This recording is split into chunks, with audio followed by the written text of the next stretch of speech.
Well, the industry of educational software could approach $5 billion in value this year.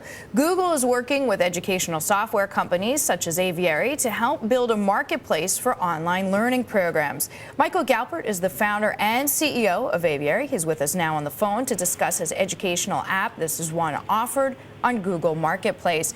Michael, so glad to have you with us. We know that your company is one of the first education apps offered on Google Marketplace. How is Google making it easier for schools to find and use kind of software that your company makes?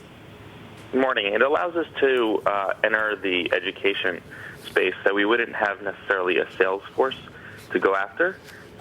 And by promoting our creative tools that allows students to offer image editing, audio editing, and vector editing in their classroom to their students without us having to hire and then complete, staff members for that. But we do know that Google means to charge about 20% on leads. What does that mean to you, to your company, and the bottom line? So I think it actually is easier for us and sort of helpful for us to be in the classrooms that teachers that wouldn't know about us in the first place can now access our software. So you feel like the 20% is a fair price to get more visibility? Correct. Okay.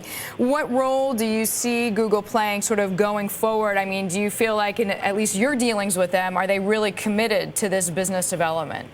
Yeah, I think that they're constantly iterating, and they started off with small businesses and now have entered the education market with this new offering, and I think it's going to be great.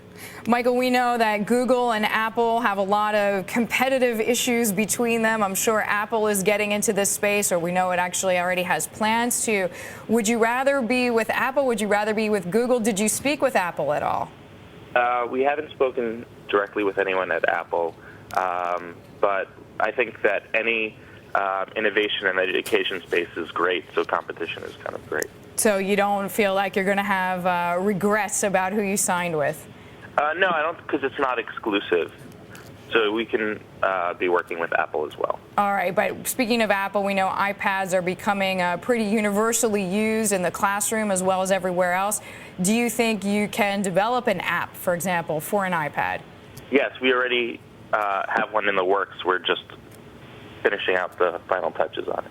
All right. And Michael, what kind of revenue do you project for this year? Just out of curiosity, I mean, we've talked a lot about education, the cost of education going up, many people trying to find various solutions for their kids, some a little bit less traditional. Do you feel like your outlook for 2011 is just as optimistic as in years past? Yeah, very much so. All right, Michael, we thank you so much. That is Michael, the CEO, Michael Galpert, joining us there. He is the CEO of Aviary. He is also the co-founder.